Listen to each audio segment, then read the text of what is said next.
Hello friends, welcome to my channel. ಇವತ್ತು ಕ್ರಿಸ್ಪಿಯಾಗಿರುವ ಒಂದು ಚೀಸ್ ದೋಸೆನ ಮನೇಲಿ ಈಸಿಯಾಗಿ ಮತ್ತು ಕ್ವಿಕ್ಕಾಗಿ ಹೈಜೆನಿಕ್ ಆಗಿ ಹೇಗೆ ಮಾಡ್ಕೊಳ್ಳೋದು ಅಂತ ನೋಡೋಣ.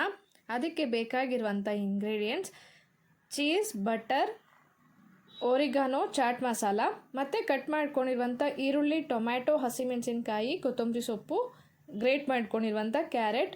ನೀವು ಇಲ್ಲಿ ನಿಮಗೆ ಇನ್ನೂ ಇಷ್ಟವಾಗುವ ವೆಜಿಟೇಬಲ್ಸ್ನ ಕೂಡ ಆ್ಯಡ್ ಮಾಡ್ಕೋಬೋದು.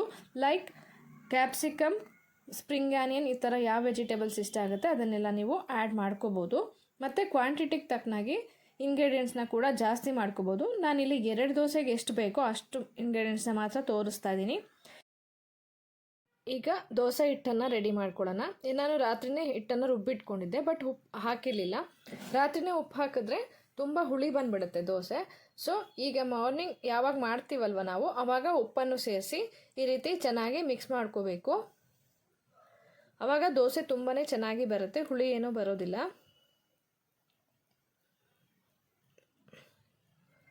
ಈಗ ದೋಸೆ ಹಿಟ್ಟು ರೆಡಿಯಾಗಿದೆ. ನೆಕ್ಸ್ಟ್ ಚೀಸನ್ನು ಚೆನ್ನಾಗಿ ಗ್ರೇಟ್ ಮಾಡ್ಕೋಬೇಕು. ನಾನಿಲ್ಲಿ 1 ಬೌಲ್ ಆಗುವಷ್ಟು ಚೀಸನ್ನು ಗ್ರೇಟ್ ಮಾಡಿ ಇಟ್ಕೋತಾ ಇದ್ದೀನಿ. ನಿಮಗೆ ಇನ್ನೂ ಜಾಸ್ತಿ ಬೇಕು ಅನಿಸಿದ್ರೆ ಚೀಸ್ನ ನೀವು ಇನ್ನೂ ಜಾಸ್ತಿ ಗ್ರೇಟ್ ಮಾಡಿ ಇಟ್ಕೋಬೋದು. ಈಗ ದೋಸೆ ಪ್ಯಾನ್ನ ಮಾಮೂಲಿ ಯೂಶ್ವಲ್ ಆಗಿ ನೀವು ದೋಸೆ ಮಾಡ್ತಿರಲ್ಲ, ನಿಮ್ಮ ಮನೇಲಿ ಇರುತ್ತಲ್ವ, ಅದೇ ಪ್ಯಾನ್ನ ಇಟ್ಕೊಂಡು ದೋಸೆನ ಮಾಡ್ಕೊಳ್ಳಿ. ಈ ರೀತಿ ದೋಸೆನ ಸ್ಪ್ರೆಡ್ ಮಾಡ್ಕೊಳ್ಳಿ. ಕ್ರಿಸ್ಪಿಯಾಗಿ ಬೇಕು ಅಂದರೆ ತೆಳುವಾಗಿ ದೋಸೆನ ಮಾಡ್ಕೊಳ್ಳಿ. ಬೇಡ ಸ್ವಲ್ಪ ಸಾಫ್ಟ್ ಇರಲಿ ಅಂತ ಹೇಳಿದ್ರೆ ಸ್ವಲ್ಪ ದಪ್ಪವಾಗಿ ದೋಸೆನ ಹಾಕ್ಕೊಳ್ಳಿ. ಈಗ ದೋಸೆ ಮೇಲೆ ಕಟ್ ಮಾಡ್ಕೊಂಡಿರುವಂಥ ಈರುಳ್ಳಿ, ಟೊಮ್ಯಾಟೊ, ಗ್ರೇಟ್ ಮಾಡ್ಕೊಂಡಿರುವಂಥ ಕ್ಯಾರೆಟ್, ಕೊತ್ತಂಬರಿ ಸೊಪ್ಪು, ಹಸಿಮೆಣಸಿನ್ಕಾಯಿ ಬೇಡ ಅಂದರೆ ಓರಿಗಾನೋ ಜೊತೆ ಬರುತ್ತಲ್ವ ಚಿಲ್ಲಿ ಫ್ಲೇಕ್ಸ್, ಅದನ್ನು ಕೂಡ ನೀವು ಆ್ಯಡ್ ಮಾಡ್ಕೋಬೋದು. ನಾನು ಇಲ್ಲಿ ಸ್ವಲ್ಪ ಇಂಗ್ರೀಡಿಯೆಂಟ್ಸ್ನ ಮಾತ್ರ ಹಾಕ್ಕೊಂಡಿದ್ದೀನಿ. ನಿಮಗೆ ಇಷ್ಟ ಆದರೆ ಜಾಸ್ತಿ ಇಂಗ್ರೀಡಿಯೆಂಟ್ಸ್ನ ನೀವು ಹಾಕೋಬೋದು. ನೋಡಿ, ಬಟರ್ನ ಈ ರೀತಿ ದೋಸೆ ಮೇಲೆ ಚೆನ್ನಾಗಿ ಸ್ಪ್ರೆಡ್ ಮಾಡ್ಕೊಳ್ಳಿ. ಆವಾಗ ದೋಸೆ ತುಂಬ ಟೇಸ್ಟಿಯಾಗಿರುತ್ತೆ.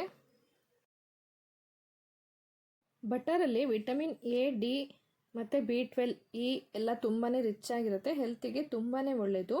ಸ್ವಲ್ಪ ಬಟರ್ನ ಮೆಲ್ಟ್ ಆಗೋದಕ್ಕೆ ಬಿಡೋಣ. ಹಾಗೆಯೇ ನಾವು ಈಗ ಚಾಟ್ ಮಸಾಲಾನ ಆ್ಯಡ್ ಮಾಡ್ಕೊಳ್ಳೋಣ.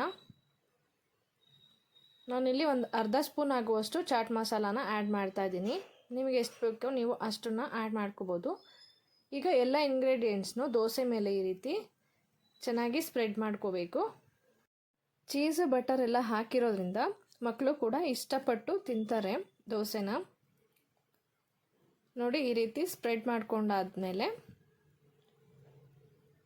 ನೀವು ಚೀಸನ್ನು ಇದ್ರ ಮೇಲೆ ಸ್ಪ್ರೆಡ್ ಮಾಡ್ಕೊಬೇಕು. ನಿಮಗೆ ಎಷ್ಟು ಇಷ್ಟ ಆಗುತ್ತೋ ಅಷ್ಟು ಚೀಸನ್ನು ನೀವು ಆ್ಯಡ್ ಮಾಡ್ಕೋಬೋದು. ನಾನಿಲ್ಲಿ 1 ಕಪ್ ಆಗುವಷ್ಟು ಚೀಸ್ನ ಆ್ಯಡ್ ಮಾಡ್ತಾಯಿದ್ದೀನಿ. ಚೀಸಲ್ಲೂ ಕೂಡ ತುಂಬ ಹೆಲ್ತ್ ಬೆನಿಫಿಟ್ಸ್ ಇದೆ. ಇದರಲ್ಲಿ ವಿಟಮಿನ್ ಎ, B12, K2 ಎಲ್ಲ ತುಂಬ ರಿಚ್ ಆಗಿರುತ್ತೆ. ಮತ್ತು ಪ್ರೋಟೀನ್ ಆ್ಯಂಡ್ ಕ್ಯಾಲ್ಶಿಯಂ ಕೂಡ ತುಂಬಾ ರಿಚ್ ಆಗಿರುತ್ತೆ. ಬೋನ್ ಹೆಲ್ತ್, ಟೀತ್ ಹೆಲ್ತಿಗೆ ತುಂಬಾ ಒಳ್ಳೆಯದು. ಈ ರೀತಿ ಚೀಸ್ನೆಲ್ಲ ಚೆನ್ನಾಗಿ ಸ್ಪ್ರೆಡ್ ಮಾಡ್ಕೊಳ್ಳಿ. ಚೀಸ್ ಹಾಕಾದ್ಮೇಲೆ ಒಂದು 30 ಸೆಕೆಂಡ್ಸ್ ಹಾಗೇ ಫ್ರೈ ಮಾಡಬೇಕು. ಇವಾಗ ಸ್ವಲ್ಪ ಓರಿಗಾನೋನ ದೋಸೆ ಮೇಲೆ ಈ ರೀತಿ ಸ್ಪ್ರಿಂಕಲ್ ಮಾಡ್ಕೊಳ್ಳಿ. ಓರಿಗಾನೋ ಹಾಕೋದ್ರಿಂದ ದೋಸೆ ತುಂಬ ಟೇಸ್ಟಿಯಾಗಿರುತ್ತೆ. ನೋಡಿ, ಈಗ 30 ಸೆಕೆಂಡ್ಸ್ ಫ್ರೈ ಆದಮೇಲೆ ಚೀಸ್ ಎಲ್ಲ ಚೆನ್ನಾಗಿ ಮೆಲ್ಟ್ ಆಗಿದೆ. ಈಗ ದೋಸೆ ರೆಡಿಯಾಗಿದೆ. ನೋಡಿ, ಕ್ರಿಸ್ಪಿಯಾಗಿರುವಂಥ ಒಂದು ಚೀಸ್ ದೋಸೆ ರೆಡಿಯಾಗಿದೆ. ಈ ದೋಸೆನ ಹಾಗೆ ಕೂಡ ತಿನ್ಬೋದು ಅಥವಾ ಚಟ್ನಿ ಜೊತೆ ಕೂಡ ನಾವು ತಿನ್ಬೋದು. ತುಂಬಾ ಟೇಸ್ಟಿಯಾಗಿರುತ್ತೆ. ಇದೇ ಮೆಥಡಲ್ಲಿ ಒಂದ್ಸರಿ ಮನೇಲಿ ಟ್ರೈ ಮಾಡಿ ಹೇಗೆ ಬಂತು ಅಂತ ಕಮೆಂಟ್ ಬಾಕ್ಸಲ್ಲಿ ಕಮೆಂಟ್ ಮಾಡಿ ತಿಳಿಸಿ. ರೆಸಿಪಿ ಇಷ್ಟ ಆದರೆ ಲೈಕ್ ಕೂಡ ಮಾಡಿ. ಯಾರೆಲ್ಲ ಸಬ್ಸ್ಕ್ರೈಬ್ ಆಗದೆ ನೋಡ್ತಿರೋ ದಯವಿಟ್ಟು ಸಬ್ಸ್ಕ್ರೈಬ್ ಮಾಡ್ಕೊಂಡು ನೋಡಿ. Thank you for watching.